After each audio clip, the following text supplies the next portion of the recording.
Welcome to the Pete and Cole podcast. I'm Pete Burns, head of the podcast, and alongside me is Cole Palestina.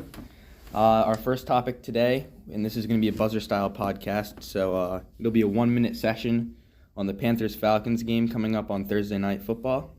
We'll start the buzzer now. So Falcons-Panthers, two teams that are below 500. Both teams that are in contention for the NFC South, a very weak NFC South. Key quarterback matchup with whether it be P.J. Walker or Baker Mayfield versus Marcus Mariota, the dual-threat quarterback. Yeah, P.J. Walker starting there. We talked about that. The Panthers are committed to him after Baker played the second half against the Bengals. And last week against the Falcons, 2 weeks ago against the Falcons, P.J. Walker played pretty well. Had one interception, but one touchdown, 317 yards. Should continue to play well. The connection with Terrence Marshall looks pretty good, and him and DJ Moore get in sync as the game goes on. Yeah, definitely. I saw last week that helmet throw to the ground on that Hail Mary really killed the Panthers. They could have had the lead of the division. Now they are falling back to 2-7. Not the record you want to be at if you're trying to make the playoffs, but the NFC South is wide open, as we've talked about. Any other thoughts? Just Cordell Patterson should have a pretty nice game if he's in your fantasy lineups, playing the Panthers' 28th rushing defense. Okay, the timer just went off. So our next topic is going to be fantasy football. We're going to do a 3-minute session. Start the timer right about now. So I'll start with the quarterbacks. Justin Fields is my big quarterback for this week. He's been a QB1 in his last 5 games. I saw that on Instagram somewhere. He started out very low in the 20s and 30s, but he has shot up when they've opened up this running game for him. As a Bears fan, I'm very happy for it. Had 45, 52 points, depends on what type of league you're in last week, so definitely a start for me, and he's pretty available. Cool. Yeah, another quarterback that should have a good game is Trevor Lawrence. He's playing the Chiefs. Should have to have a lot of garbage time throws. Should be down a lot. Jaguars really can't keep pace with them, so Trevor Lawrence should be a good play in garbage time if you need him. Yeah, definitely. Since they're playing the Chiefs, Chiefs like to blow a lot of teams out, and that's a blowout I'd expect with how bad the Jacksonville defense has been. And then another fantasy play would be Jeff Wilson. He just got traded to the Dolphins. Split the carries with Raheem Mostert 9-9, but looked pretty good. Scored a touchdown, and he should continue to see more snaps as he learns the playbook with the Dolphins and gets more in sync with Mike McDaniel's new offense. Yeah, definitely. He played against the Bears last week, had some big runs, but they did not use him a lot. I'm going to be completely honest. If they had used him, we would have gotten blown out. He is a great running back for the Miami Dolphins, and that's an explosive offense that's going to be able to use him a lot, especially with Tua on some checkdowns. Yep. And then at wide receiver, good fantasy play would be Wan'Dale Robinson versus the Texans. Oh, I'm not a big fan of that one. He's not a big name. He's on the Giants. None of their receivers are real good. But Wan'Dale Robinson's a rookie coming in. They're going to run the ball a lot. He's gotten a lot of targets over his last 2 games. Got injured with a knee injury, so only played the first half.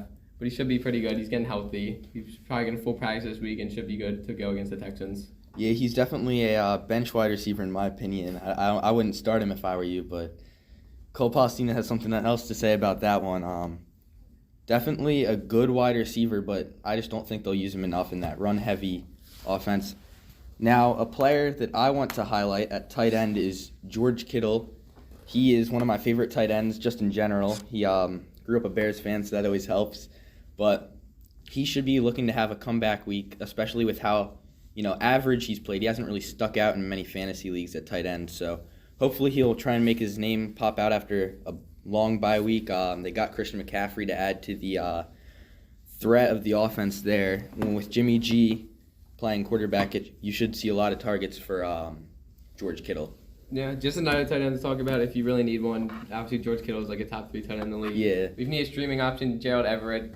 With Mike Williams and Keenan Allen out, he's always a good option there. Should be getting a lot of targets without them. Yeah, especially with a good quarterback in Justin Herbert.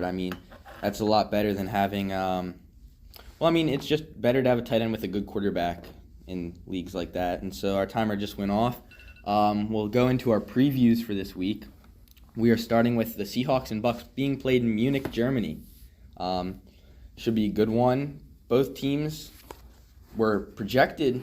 The Seahawks were projected to be really bad, and the Bucks really good. They kind of flipped the script there.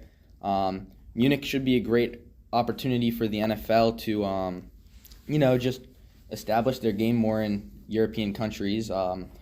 Roger Goodell was talking about a European, European conference or division. So, should be interesting to see how many fans come out to that Germany game. Got anything to say about the game? No, I'm just saying, as you alluded to, the Seahawks, they've completely flipped people's minds about them. They're actually playing good football with Geno Smith at quarterback. And they're just playing great. Yeah. Geno Smith doesn't make mistakes. Kenneth Walker's been amazing since coming the starting role. Yeah. Tyler Lockett and DK Metcalf are playing well, and they should just keep on continuing against this Bucs defense that has struggled. They were third in rush defense last year, came in this year to 23rd. They fell. We came into this this year thinking that, Drew Lock might even start for the Seahawks, but now Geno Smith has taken that chance that he never really got, and he's taken full advantage of that, 100%. Right. Just the Bucs. Tom Brady has not been the same this year. Just doesn't look right. There's something about him. Yeah, I will say though, he had that comeback drive against the who were they playing? The Falcons with the Rams. My bad. A great comeback drive. Watching that live, that looked like vintage Tom Brady. So It did. that's a note to keep. Hopefully, he can keep the flow going and can keep building off of that. Yeah, you just can never count out Tom Brady. He's gonna figure it out eventually. You just never know when. Now for our two teams, Bears-Lions at 1:00. As a Bears fan, I'd really like to say that the Bears are going to take control of this one, but I'm not sure. I don't think our defense can stop this this pretty good offense for the Lions, especially if they use DeAndre Swift correctly. Justin Fields has to have a big game. Yeah, I mean, the Lions and Bears, I'm expecting a shootout. Both defenses have struggled. The Lions did well against the Packers, though, but I don't expect that to continue. And the Lions have not won on the road since December of 2020. So they've not been a good team on the road. They're going to struggle. And against running quarterbacks this year, they've not been good. And Justin Fields is just a different animal, only behind Lamar Jackson, basically, as I would put him as running quarterbacks. Yeah, definitely. So that's going to be a tough matchup for the Lions. And Aaron Glenn has already said that he will not use a spy against him, which I do not like that decision. I still think the Bears will win that one, though, but I think this one will be closer than some people might put it. The Bears are a good team.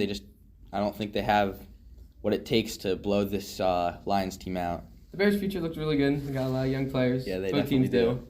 Should be a good game. I'm going to say the Lions are going to win because as a Lions fan, Yeah. I think their offense can keep pace. Jared Goff needs to play smart, turn over free football, and they got to use DeAndre Swift as a matchup nightmare for the Bears. Okay, so this one was a bit of an interesting one for me to pick to talk about, but Cowboys-Packers, that should actually be a pretty good game. Regardless of where the Packers are at, that's always a good rivalry. Replay of the Ice Bowl. That one's going to be in Green Bay, so should be a cold one at 4:25. It's America's Game of the Week. Any thoughts on that one? Now the Cowboys, Dak Prescott being back, their offense looked really good against the Bears. Should continue. Aaron Rodgers has struggled this year, and I think the Cowboys will do a really good job of using Zeke and Pollard against this Packers run defense that has struggled. Definitely. It's Mike McCarthy's return to Green Bay. I still think that the Cowboys win that one, but I think Aaron Rodgers makes it interesting. I think he has an okay week. Okay for his standards. It's a pretty decent week, considering what he was at last week.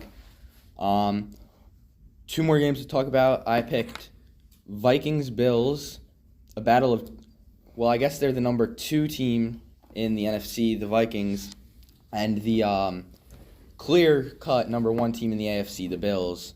1 o'clock game, should be widely televised. It should be a good one, in my opinion. It should be, but you got to watch Josh Allen. That injury, UCL, could hurt him. We'll see what he does throughout the week with practice. Yeah, definitely. I still think that the Bills will be able to pull that one off, though, even without Josh Allen. The Vikings looked terrible against the Commanders, a very bad Commanders team. Yeah, the Vikings have one win this year against a team with a winning record, and that was the Tua-less Dolphins who played Skylar Thompson, and that game was even close for a little bit. So this is going to be a test for the Vikings, see if they're real. And the Vikings are playing Gabe Davis and Stephon Diggs, who have been amazing this year, and they have the 32nd pass defense in the NFL, so I should expect them to put up big numbers. All right, final one. It's, I guess, a one near to dear to the fans around here, Commanders-Eagles. I have this one pretty much being a blowout for the Eagles. Jalen Hurts should play extremely well against a Washington Commanders defense, a secondary that has not looked the same of that 2020 team that was really good without Chase Young. I think that the Eagles blow the Commanders off their feet. Yeah, the Commanders, their defense isn't good except that D-line. That's really going to be the only chance they can get if they can pressure Jalen Hurts. force them to making bad throws. But the Eagles should continue their undefeated season. They just look good. Yeah, Don't lose definitely. to anyone. Play smart. A.J. Brown should be a matchup nightmare for the the Commanders. It's all right. No, A.J. Brown is always a matchup nightmare. Even against the Steelers, who have a pretty decent secondary, in my opinion, he was a matchup nightmare. 3 guys on him, triple coverage, and he was still making touchdown catches. So, pretty crazy receiver there. We'll move to our final segment of the day. We had to cut a team out there due to the buzzer, which is the college football playoff top 25 just released the second version of it. What are your first thoughts when looking at this, Cole? I thought the committee did a good job. Putting TCU in the top 4 was definitely smart, and Michigan finally moved back in, so that was good for them. But, I mean, it's going to be Alabama and Clemson. That's my big surprise. This year they've struggled, back down to 9 and 10. Yeah, definitely.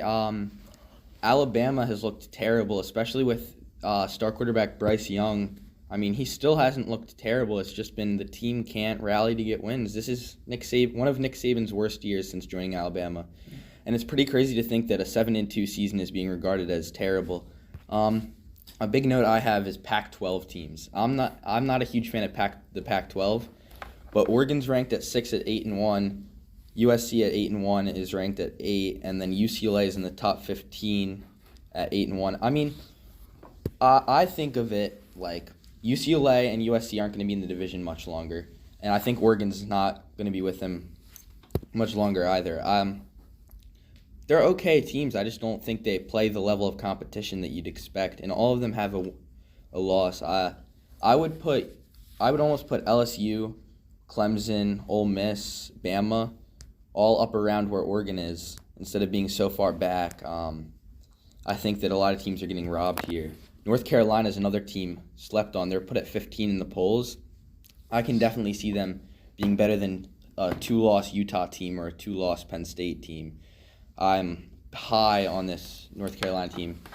But if I had to make my projections for the playoffs, which is what we're going to do here really quick, if I had to make a projection, I'd say Georgia comes in at the 1 seed. I think Michigan takes the 2 seed. Ohio State goes back to 3. And I think it's really a toss-up for me between TCU and Tennessee. Both teams are good. If TCU wins out, I still think they're there. But especially since I think that Tennessee will lose the conference championship. But they could hop up there over TCU if they win that conference championship. Anything else? I just want to say I'm a big believer in the Oregon team, unlike you. I really like what Bo Nix has done. I think he should be more involved in the Heisman conversation. He's playing great football since that Georgia game. You can't really count. I mean, you can't count that, but it doesn't. It's first game with the new offense, new head coach. Tough game always, but they've gotten right back on track. The team who we all expected them to be, and I think they should get a little bit more love. I think they have a chance to make the top 4, but if TCU doesn't lose out, they should definitely stay in. I agree. I think this is perfect. The 4 undefeated teams that are Power 5 are all up there. I think that's perfectly ranked. The only thing that changes is if one of those teams loses, which I think there's going to be some losses up there as we get towards the end of the college football season. Should be a great year for college football. Thanks for watching the Pete and Cole podcast. This is Pete signing off. It's Cole signing off. All right. Thanks for listening. Bye.